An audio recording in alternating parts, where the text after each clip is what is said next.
Hola amigos, bienvenidos a este programa de sábado que probablemente va a ser un poco distinto a otro porque va a ser más desordenado, más despelotado si ustedes quieren,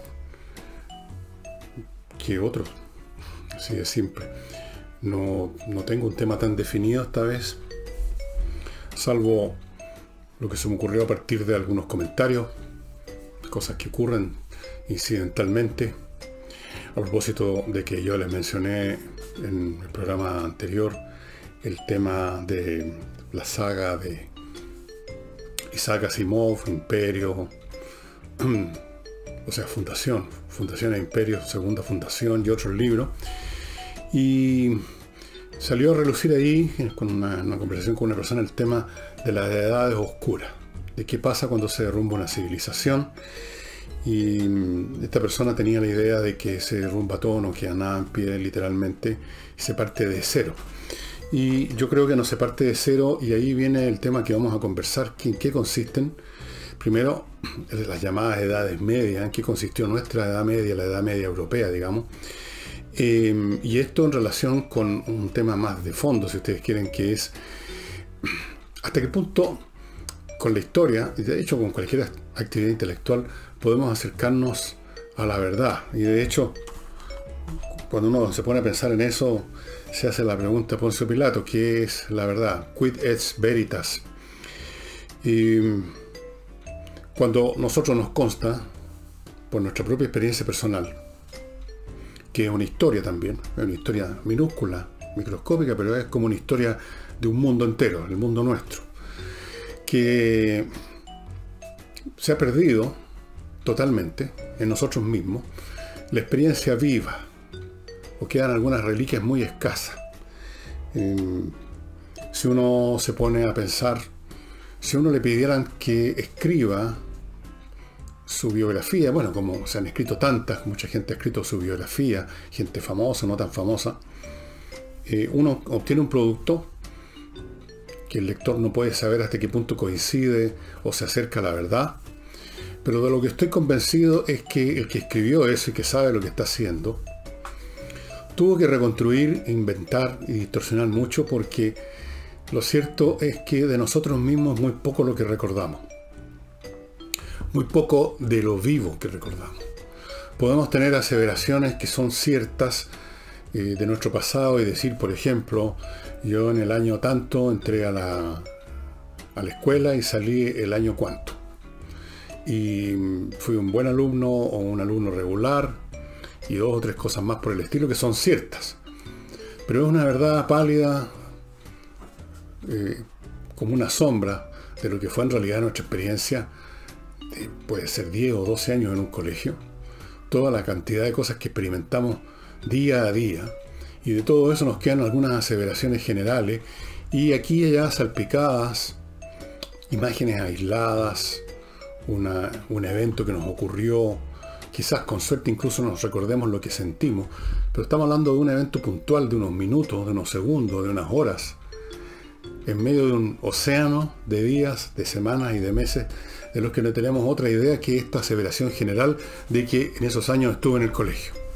No, eso es todo. La experiencia viva, que es la experiencia, que es la vida misma, lo que vivimos, lo que experimentamos, lo que sentimos, los motivos que teníamos, todo eso se ha desvanecido. Y lo mismo ocurre con la historia de cualquier otra cosa, de una sociedad, de una civilización. ¿Cuál es el elemento que usan los historiadores? Los historiadores utilizan documentos, historias escritas por historiadores anteriores, quizás que eran contemporáneos a los hechos, monumentos, objetos físicos que quedaron, y con esos elementos sueltos, o esos elementos documentales nada más, tienen que reconstruir un periodo que estaba repleto de vida, repleto de miles o millones de individuos que hicieron cosas, que hicieron la historia de esa historia, y de los que no tenemos idea. No tenemos idea realmente. Cero. Sabemos que Robespierre llega al poder en un momento dado en la Revolución Francesa. Sabemos que dice tales o cuales cosas en discursos que fueron registrados y que se han conservado. Sabemos que en tal fecha, en el llamado Termidor, en 1794, lo bajan del poder y al otro día lo guillotinan, lo matan. Sabemos que el tipo tenía un modo de entender cómo tenía que seguir la revolución, que significó la muerte de miles de personas en la guillotina. Sabemos todo eso, pero no mucho más. No sabemos qué pensaba realmente Robespierre, cuáles fueron los mecanismos, los raciocinios, los motivos, los sentimientos que lo llevaron a tomar cada una de las muchas decisiones que tomó y de las cuales conocemos unas pocas. No sabemos nada o muy poco de quienes interactuaron con él. Otra vez tenemos que basarnos en documentos, en discursos, en cosas así, o en las memorias de los mismos personajes que son ya una distorsión, cada cual trata de ponerse con la mejor luz posible. No sabemos entonces la verdadera causa de los hechos, en definitiva. No sabemos qué es lo que inspiró tal y cual acción en relación a la acción de otros, porque la historia humana es un conjunto, no son decisiones de un individuo solo como Robinson Crusoe, sino que son interacciones. La sociedad es un sistema de interacciones. Yo tomo una decisión por las decisiones que otros han tomado, por las condiciones que me ponen otros. No sabemos nada de eso en lo concreto. Y sin embargo tenemos la sospecha, casi la convicción, de que, por nuestras propias experiencias, que muchas veces cosas que parecen grandiosas, que son importantes, que han afectado una parte fundamental de nuestras vidas, o que han afectado una parte fundamental de la vida de una sociedad, no tenemos idea de cuáles fueron realmente los mecanismos que llevaron a ella. Y sospechamos que muchas veces son casi imperceptibles, a veces nimios, insignificantes. Y sin embargo tenemos que escribir una historia, la historia nuestra, la historia de la sociedad X, Y o Z, y tenemos que basarnos en estas reliquias, en ese documento, en esa inscripción, en esa moneda, en ese edificio, en ese decreto supremo, en esos hechos, en esa batalla. Pero no sabemos prácticamente nada de lo real que ahí estaba ocurriendo. Entonces aquí se plantea el tema de la verdad. Bueno, ¿cuál es entonces la verdad en esta materia, en la historia? ¿Cuál es la verdad de la Edad Media? ¿O cuál es la verdad de las decisiones que tomó Julio César? No sabemos, realmente. Si la verdad significa una visión nuestra, porque la verdad es un objeto que producimos nosotros, no, la verdad no existe sin seres humanos, por así decirlo. La verdad, en el caso extremo, imposible, que inalcanzable, es que nuestra concepción de ella recoge todos los elementos que formaron parte de la realidad en un momento dado, lo cual es imposible, desde el mismo momento que tenemos de ella una concepción, es decir, un concepto, una imagen, una explicación, una hipótesis.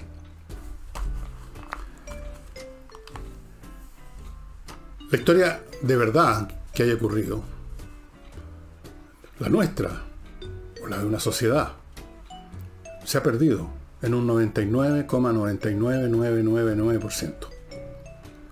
Y se ha perdido lo esencial de ella, los motivos, las acciones humanas, el porqué de las cosas. Lo que recogemos son los restos físicos, las reliquias, los resultados, muertos ya, inexistentes ya, pasados. Es como tratar de reconstituir la vida de una ballena, por ejemplo. Una ballena que tuvo su origen en determinado océano, que a lo largo de su vida recorrió determinados mares, que en tales o cuales días se encontró con otras ballenas, que alguna vez fue perseguida por un ballenero, qué sé yo, te inventen las peripecias que imaginan. Y tratar de descubrir todo eso simplemente yendo a ver el esqueleto de una ballena al Museo de Historia Natural. Es imposible, ¿verdad?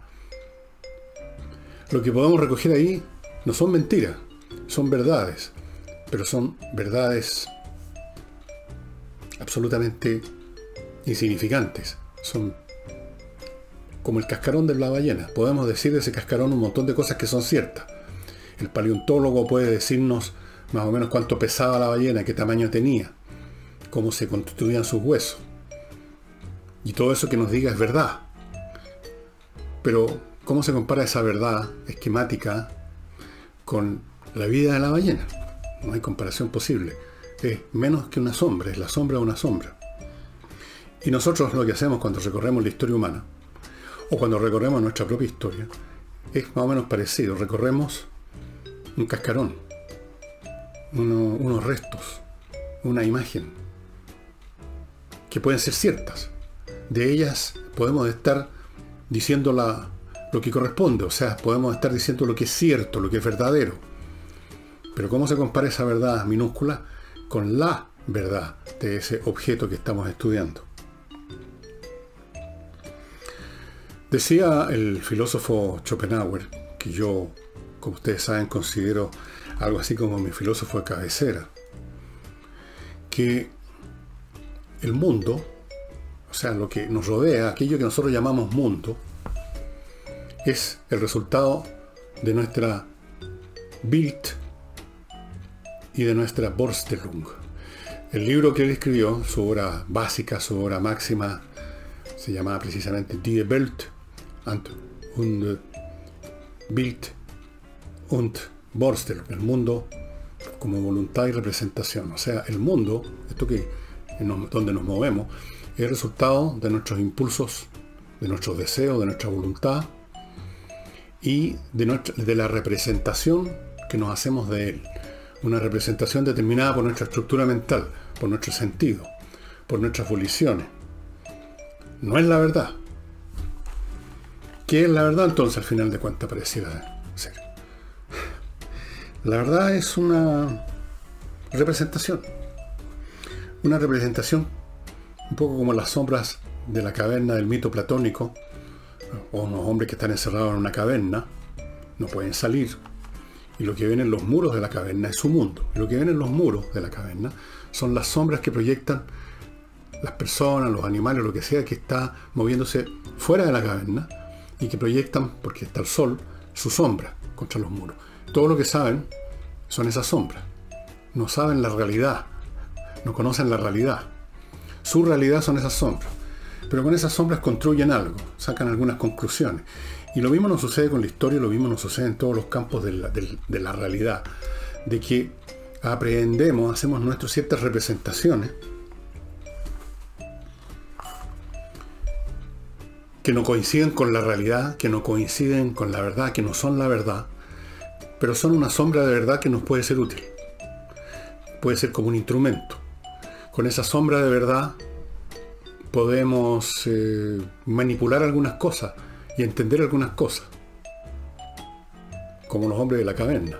Cuando desaparecen las sombras, pueden ellos calcular con esa representación que no hay luz en este momento y por eso que no hay sombra. Y es cierto, pero es una certeza o un conocimiento, una verdad insignificante.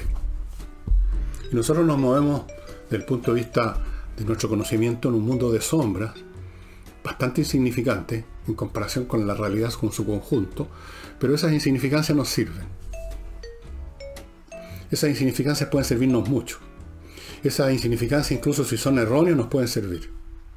Las concepciones de los hombres más primitivos sobre el mundo, sus concepciones acerca de que todos los fenómenos naturales eran el producto de la voluntad de algún tipo de Dios, sabemos nosotros, o creemos saber, que son falsas. Pero les eran útiles como instrumentos para calmar la ansiedad de vivir en un mundo absolutamente incontrolable. Creer de que el rayo o que la lluvia es el producto de la voluntad de un Dios, o sea, de una entidad, permite creer entonces que es posible aplacar a esa entidad con tales o cuales ritos, y al hacer tales o cuales ritos sentimos que estamos haciendo algo para manipular, para controlar el mundo, y eso aligera nuestra carga, nuestra ansiedad, y por consiguiente esa representación del mundo, completamente falsa, resulta útil. Es una verdad, entre comillas, que resulta útil para manipularnos a nosotros mismos. Toda la magia, e incluso diría yo, todas las religiones nacen de eso, del deseo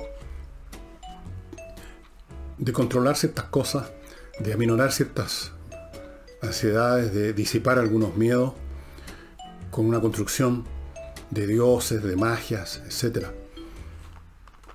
Y si son verdaderas o no, lo dejo al criterio de usted. En el caso de las religiones no me voy a meter en ese terreno, pero ciertamente son útiles como representaciones que nos permiten tener la idea de que estamos entendiendo y que podemos en algún grado controlar.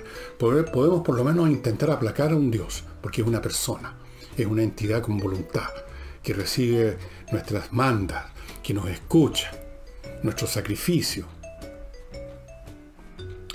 Y eso resulta útil, a fin de cuentas. Así que podríamos decir en muchos sentidos que la verdad es simplemente el sistema de representaciones que nos resulta útil, pero su coincidencia con la realidad es prácticamente inexistente o muy pálida. La sombra de una sombra, de una sombra, de una sombra. Y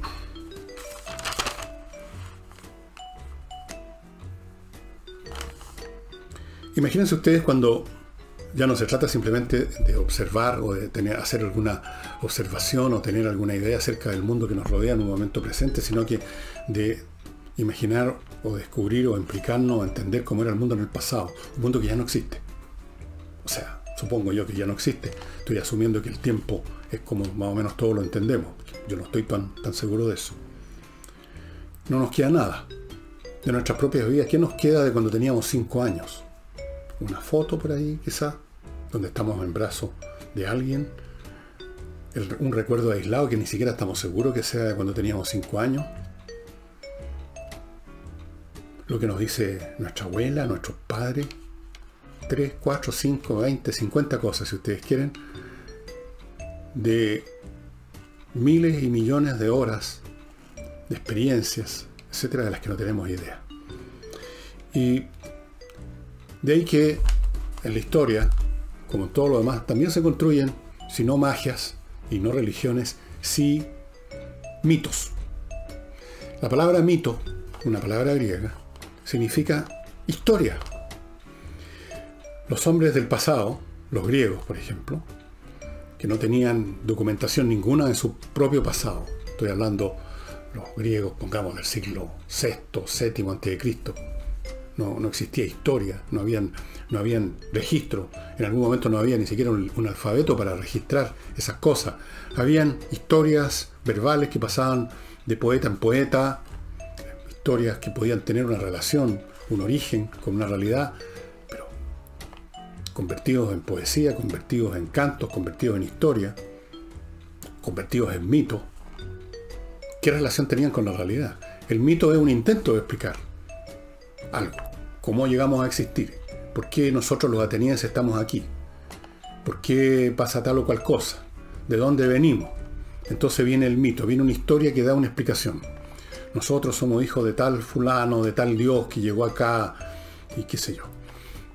Y con esa historia se construyen dinastías, se construyen bases de poder, emergen religiones, cultos, creencias.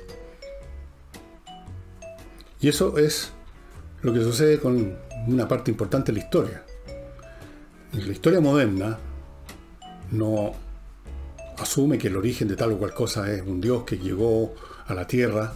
No es como los mitos de los griegos o los mitos de otros pueblos, por supuesto. Pero tiene también una cualidad sospechosa, difusa, porque está construida a base de fragmentos mínimos. Por ejemplo, y ahora vuelvo al tema con el cual inicié todo esto, pero antes, que es la Edad Media. Antes, permítanme partir con mi primer bloque comercial del día.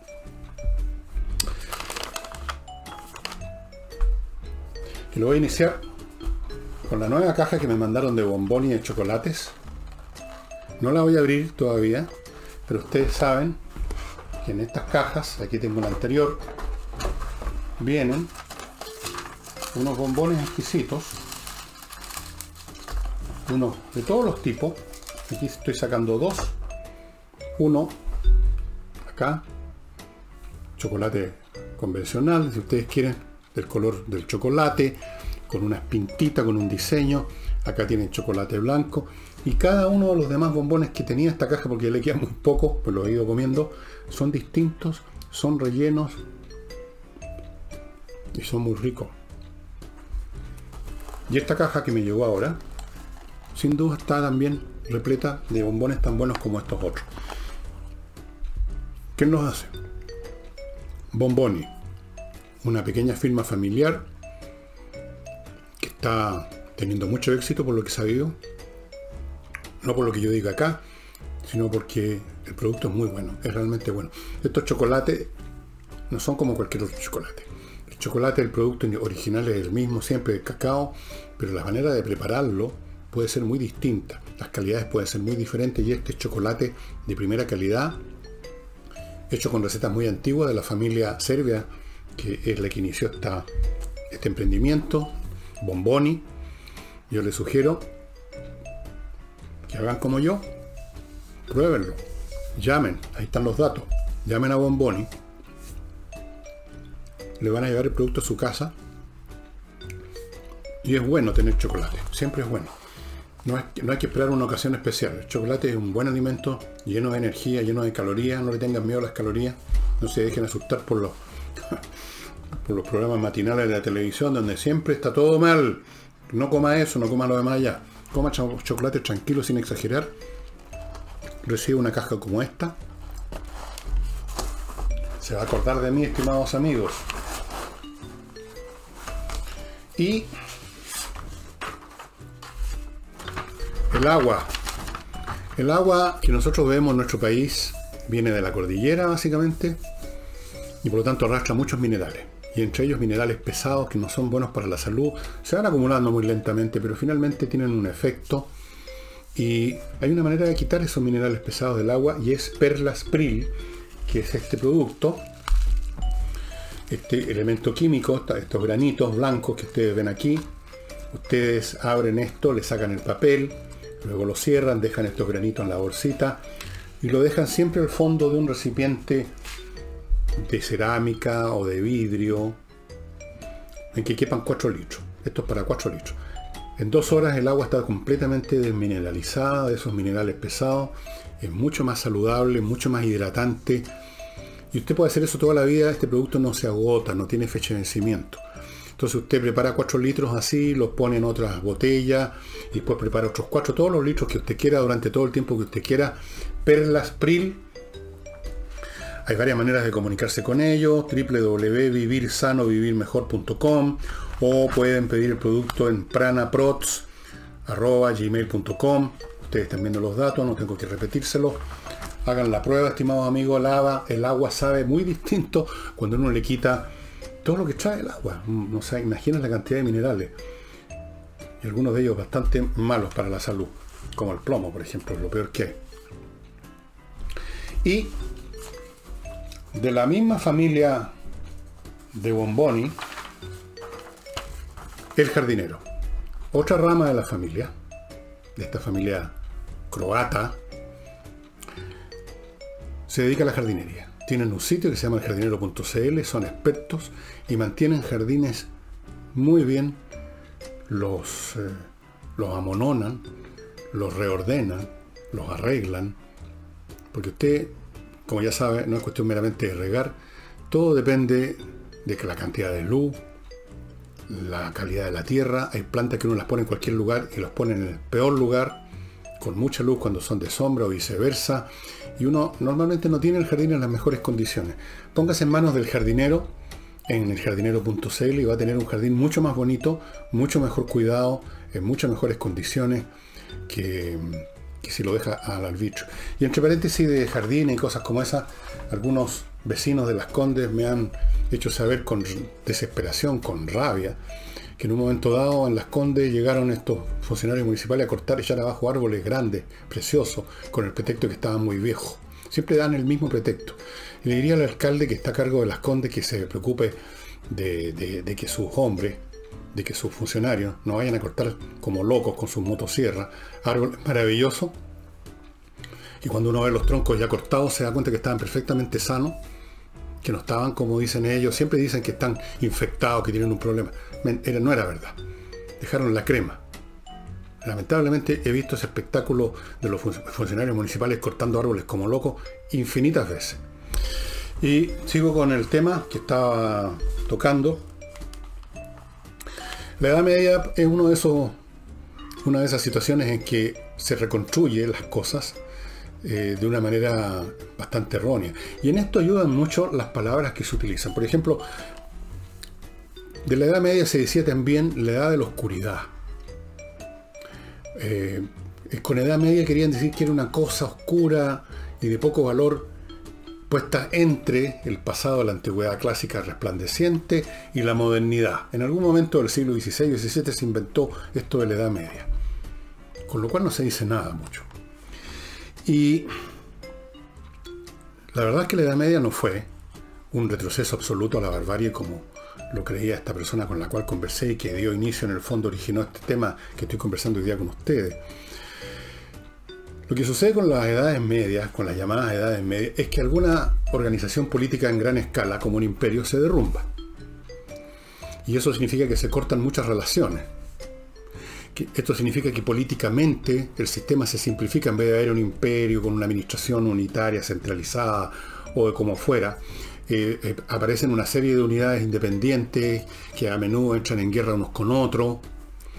Al no haber una interacción tan compleja como la que permite una entidad grande, hay algunas actividades que ya no son posibles. Por ejemplo, las formas más elevadas de arte suponían un mercado con gente próspera, capaz de comprar esas obras de arte y por lo tanto mantener una tradición técnica para hacer esculturas que se transmitía de padres a hijos y así sucesivamente. Cuando desaparece ese mercado, porque se rompieron los lazos económicos, porque dejaron de haber esas personas ricas capaces de comprar, entonces se van perdiendo muchas artes y muchos oficios y se produce un retroceso en muchas cosas, pero nunca es un retroceso de partir de cero, como decía este amigo, en absoluto. Partir de cero sería volver otra vez a las cavernas. En la Edad Media hubo muchos elementos que se conservaron de la antigüedad y muchos elementos que se desarrollaron en la Edad Media y que la antigüedad no conocía, sobre todo en el aspecto tecnológico.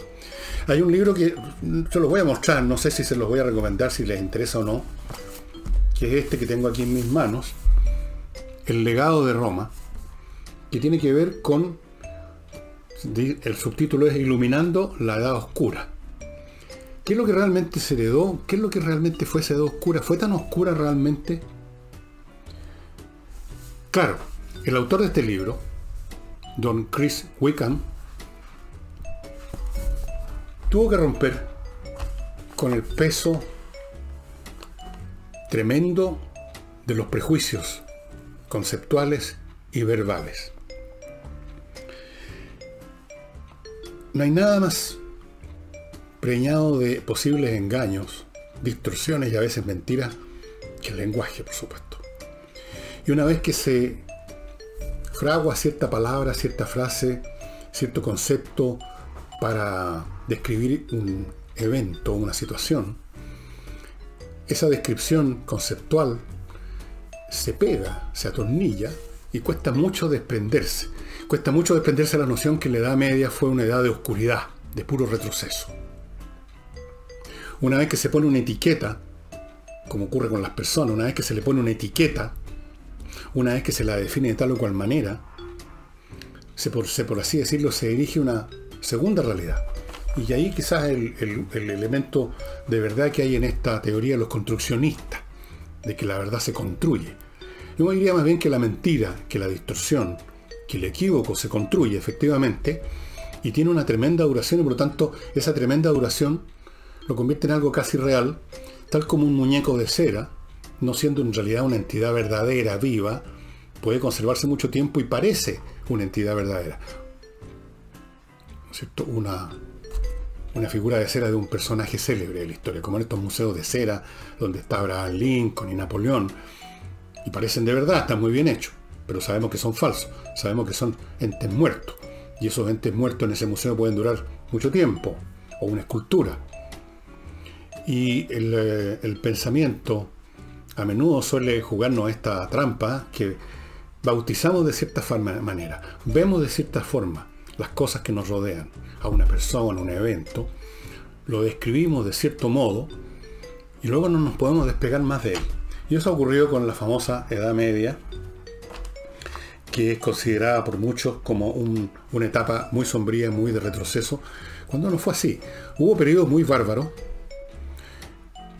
mucha violencia que estaba también presente en el Imperio Romano, pero de otras maneras, de maneras, por así decirlo, entre comillas, más civilizadas. Pero no hubo un retroceso total. Hubo mucho de la antigüedad que quedó, que se conservó, hubo mucho que se perdió también. Pero mucho se pierde también en los tiempos normales o en los tiempos, digamos, de excelencia, en los tiempos imperiales, en los tiempos de alta civilización. Mucho se pierde porque muchos desaparecen de la escena del mundo sin haber alcanzado a dar sus frutos. ¿Cuántos genios en potencia simplemente se perdieron para el mundo porque murieron de apendicitis a los 8 años o algo así? ¿Cuántas obras maestras no desaparecieron porque hubo un incendio, porque hubo un terremoto? En la historia, como en la naturaleza, hay un permanente proceso de destrucción. A veces no mucho menor que el que se produce en las llamadas edades oscuras. Y en esta edad oscura de la Edad Media, que uno tiene que tratar de ver con otros ojos, se produjeron muchos desarrollos tecnológicos, especialmente, que la antigüedad clásica, que ese mundo que fue sacralizado, y yo conozco bastante bien, nunca desarrolló. En la tecnología militar, en la tecnología de la construcción, en la tecnología de la metalurgia, en un montón de cosas. Claro, un montón de elementos que son propios, que son, por así decirlo, los refinamientos de la alta civilización desaparecen.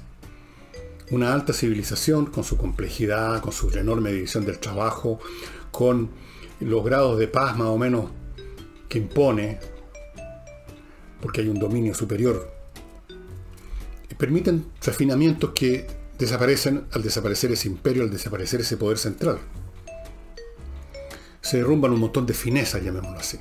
Desaparecen esos artistas. Se acaban los buenos modales. Se vuelve la brutalidad. Pero eso es solo un aspecto de la historia. Otras cosas nuevas están emergiendo, con todas las torpezas de lo que es nuevo, con todas las dificultades de lo que es nuevo, pero que en ningún caso significan que se entró entonces en una etapa de volver al cero. Eso nunca ocurre.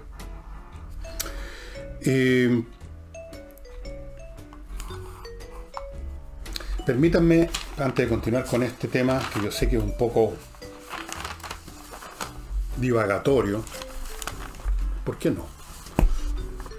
Con Gigena, la Academia de Música, que entrega cursos online para niños, jóvenes, adultos mayores, en montones de cosas. Canto popular y lírico, piano, teclados, bajo eléctrico, guitarra acústica y eléctrica, educación de la voz, con horarios amplios de lunes a sábado, online, amigos. Gigenaproducciones.com es el lugar que ustedes tienen que contactar para contratar un curso online. Aproveche este periodo que estamos viviendo en la historia de nuestro país y en el mundo, de que estamos más tiempo en nuestras casas, para aprender en la internet. Y qué mejor que la música. Estimados amigos, Academia de Música Gigena, con cursos online.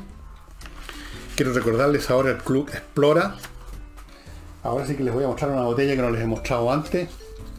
Ni yo mismo la he visto. Sé que es otra. Sí, pues. No había visto una cosa tan bonita. Flaherty. ¿Qué es lo que es esto? ¿Qué vino es este? A ver. Valle de Aconcagua. Vino tinto. Bueno, aquí están todos los detalles de qué clase de vino es este, estimados amigos.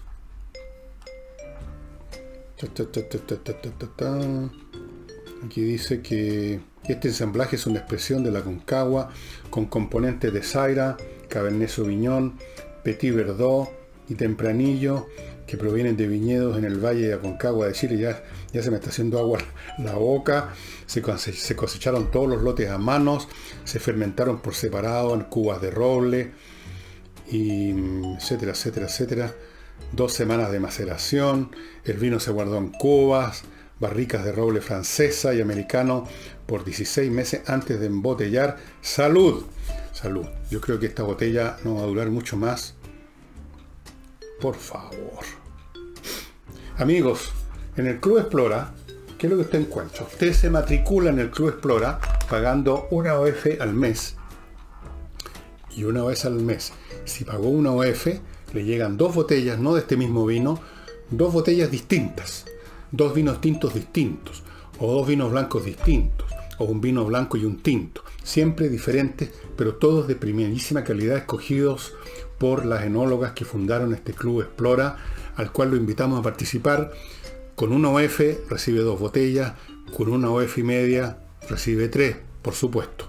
Vinos exquisitos, muy buena idea, yo lo recomiendo, amigos, tener de vez en cuando, una vez al mes o cuando sea, según su gusto, la posibilidad de cambiar su vino de siempre por un vino especialmente seleccionado y diferente. Esa es una experiencia maravillosa, creo yo.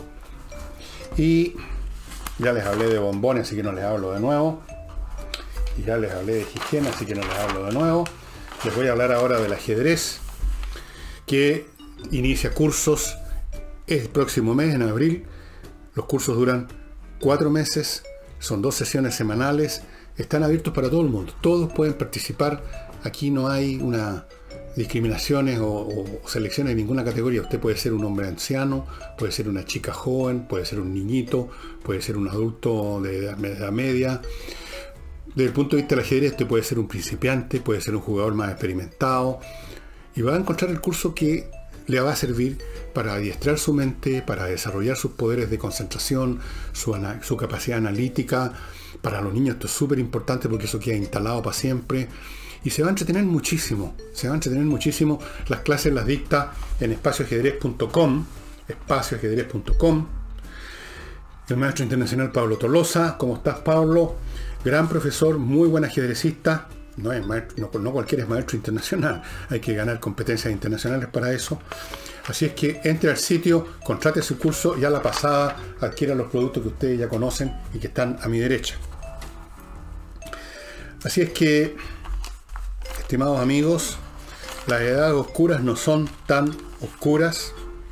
La historia, en este caso como en tanto, se construye muchas veces sobre la base de elementos, como dije, mínimos de la realidad completa del vivir de millones de personas de las cuales no tenemos la más mínima idea. Estoy leyendo en este momento, por ejemplo, un libro de historia que trata de los inicios de la expansión de los griegos por el mundo del Mediterráneo. Se fueron para el Mediterráneo occidental, ustedes saben, fundaron montones de ciudades en Italia, en Sicilia, se fueron para el norte de lo que ahora llamamos Grecia, o sea, se fueron al Mar Negro y fundaron ciudades en lo que ahora es Crimea, en las costas de lo que ahora es, lo que en esa época se llamaba Tracia, y en las costas de lo que ahora se llama es Turquía, que antes era el Asia Menor, o Anatolia también se llamaba.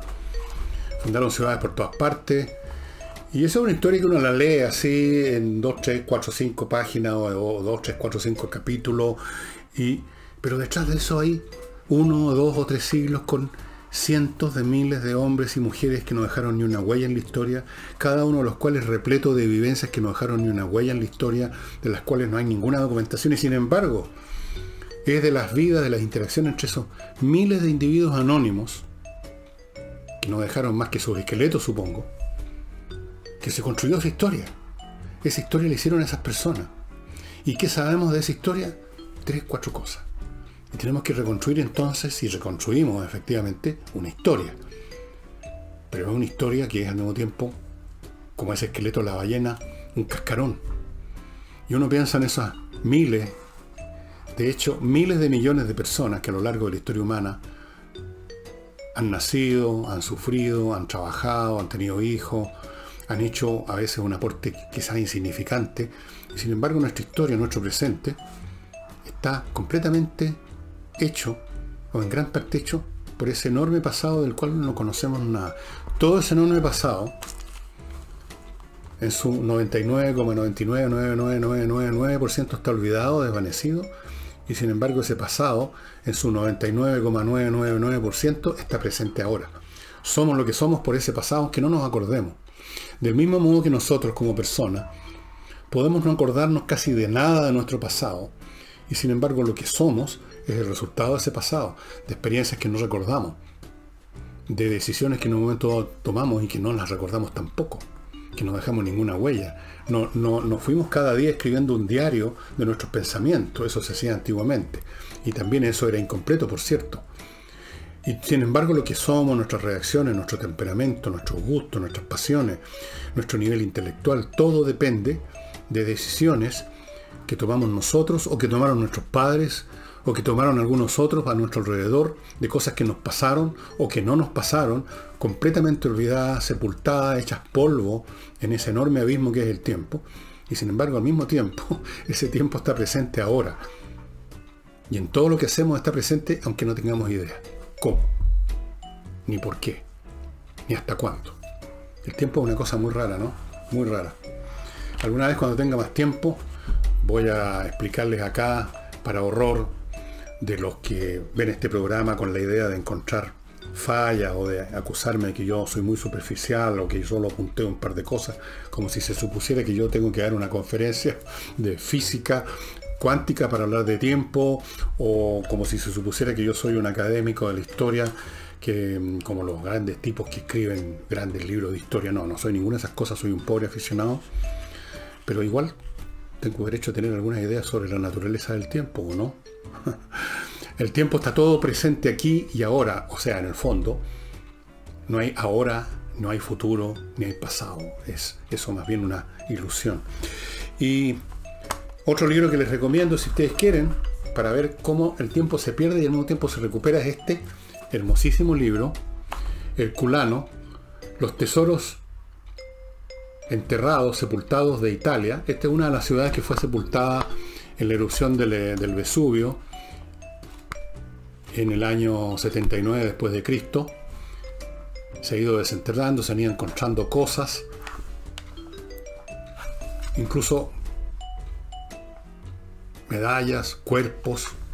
Ahí estaban todo este tiempo y están presentes incluso si no lo hubiéramos encontrado. ¿Qué sabemos de los efectos que tiene cada cosa en el desarrollo de la historia humana? Ustedes habrán leído quizás ese cuento de Ray Bradbury, del hombre que va al pasado y pisa una mariposa y que cuando regresa al presente todo ha cambiado. Y supongo que han oído hablar también en un concepto de la física del efecto mariposa. El aletear de una mariposa hace 1 millón de años atrás puede haber determinado gran parte de lo que estamos viviendo ahora. Claro que sí, de todas maneras. Y eso sería todo por hoy. Perdonen tanta divagación, pero es lo que hay nomás. Muchas gracias y nos vemos mañana. Espero que nos acompañen mañana con Álvaro Sala. Please. Eso sería todo, amigos. Nos vemos.